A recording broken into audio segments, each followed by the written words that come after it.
This is our normal, we do weekly meetings on client files. It's our normal weekly meeting on client files. And a lot of times we talk about what we do because we're in accounting, finance, business management, small businesses, large businesses. We're talking about, we had heard that State Farm was having some liquidity issues, and so we were looking up State Farm's underwriting claims, and they had historically high losses on underwriting in 2021 And 2022, which in turn translates into 2023. But I think the same issues that the banks are having, insurance companies historically hold assets that are rated A paper. They can only hold certain assets via trust accounts or via their holding accounts. So it makes sense, and we don't have any solid evidence to prove this, but if you're looking for a pulse of issues going on in liquidity, it sounds like insurance companies having to convert these assets now into cash are having some trouble. Take that for what it's worth. Not being able to pay out on time, I think that's a combination of the economy, things that are going on, and the red tape chain of command that big companies need to go through. So just something to think about as we kind of go into this recession in terms of who you want to do business with. Sometimes smaller is even better because you kind of get straight to the source. Right. Yeah, if somebody, State Farm's huge, and we're just talking State Farm. We're not targeting them before anybody gets Nothing mad at us. against State Farm. Yeah, all insurance companies, in theory, they would have the same issues as your SVB Bank and having treasuries that were bought under the premise of the Federal Reserve not raising interest rates. And I can go back and find the quotes where they were not raising interest rates, and they lured in. That's kind of like honeypotting or Sure. gaslighting, bait and switch. Smoke and mirrors. And I am attacking the Federal Reserve. Just to be clear. Sure, that is one person we are record. attacking. We are attacking the Federal Reserve.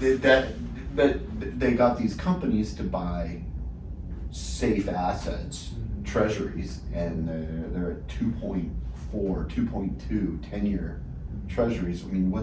How can you liquidate that? In 10 years you're fine, other than opportunity costs. Sure. Well, what do you do if you have to convert that to cash? And on today's market, you sell a treasury at less than 3%. What's somebody going to pay? 70%, 60%? It's a lose-lose situation for pretty much everybody other than the decision makers and the big banks. It's awesome.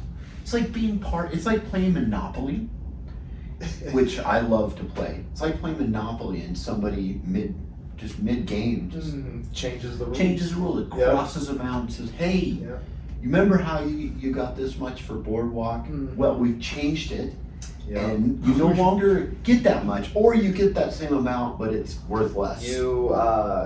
You may not collect 200 and go. You have to pay 200. You have to pay 200 and stay now. exactly where you are. So, and hurrah, American dream lives. Love it. They actually have a version of anti-monopoly where there's monopolists and competitors, and they're trying to the monopolists are trying to become monopolies, and then the competitor trying to equalize everything. We should have pretty boring. We should have ChatGPT run a scenario, a Monopoly game with the traditional rules, and then we alter it, kind of like the this idea, and I'm sorry if it offends people, this idea that the government increases the money supply via inflation, and then that's not a tax. That's clearly a tax. That's how they fund stuff.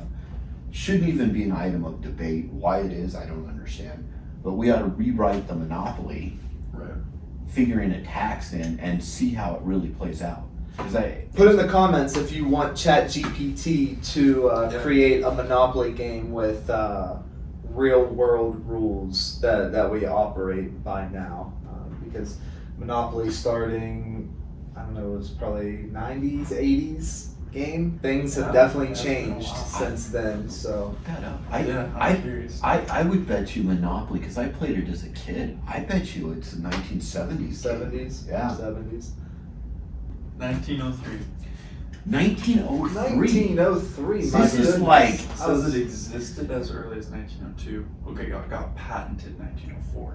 So Wow. that So I'm just wondering how this worked into Henry Ford, who's up there on the wall, yeah. and his whole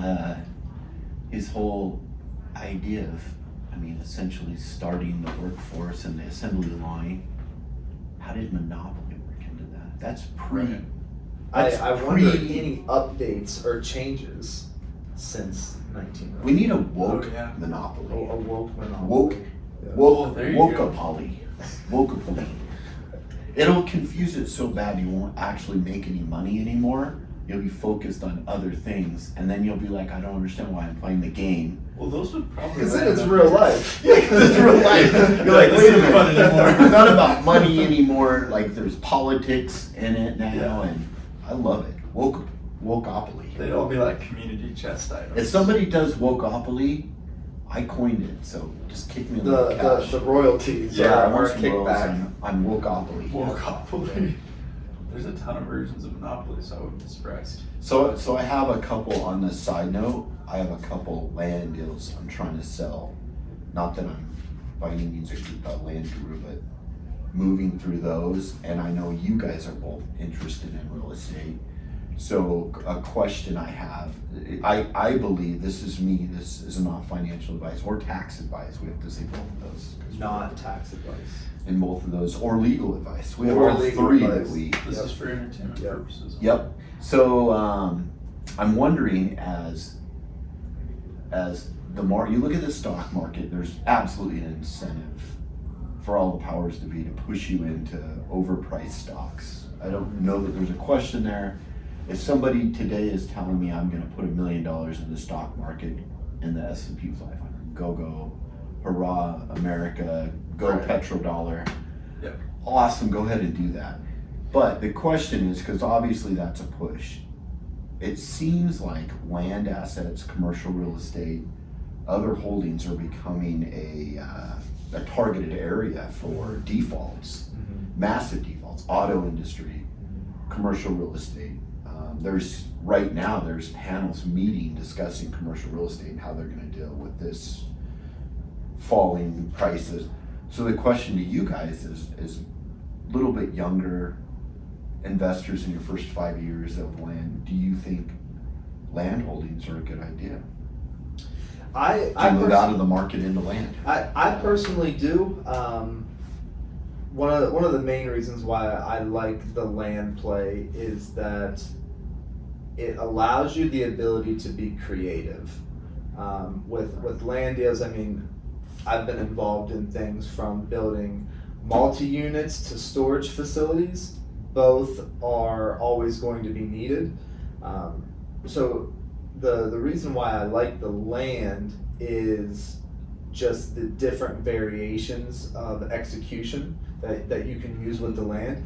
I mean, down in Wilcox, Arizona, small town in southeastern Arizona. It's not an armpit. Not an Not armpit. armpit. Not an armpit of Arizona. You can have land down there and essentially just make your own off-roading. Yeah, which is cool. An entertainment facility. So having land, I think you have a little bit more control.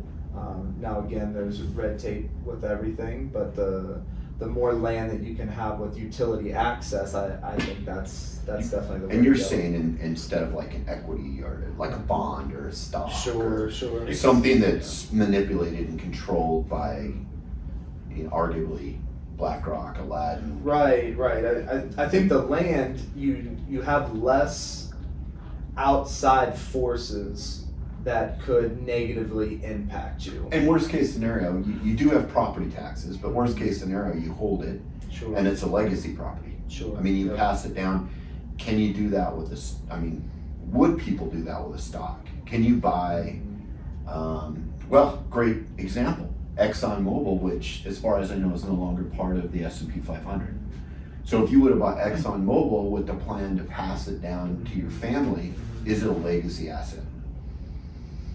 And I don't even know I anymore. would say no now, Yeah. because when Yeah. you originally purchased that asset, it's not having the same, effect and the same real world value that it had when you first purchased that asset. Right. But Plus you got taxes, dividends. Some more of your property taxes. It's the dang government Sure. trying to take their cut. So you can't. It does combat inflation in a sense, because as the government increases the money supply, the idea is that stock's going to go up in value. But you're going to be paying taxes on the dividends. You sell it, you're paying taxes. We would use, if we were doing legacy assets, we'd use something like a stretch IRA. I'm not going to go into that for Episodes down the road. yeah. For sure. We would We'll never definitely have dive it. into It would be in some sort of protected, so that you'd reduce taxes, even a non-deductible IRA. But if you had that legacy asset, you would probably sell it and move to something else.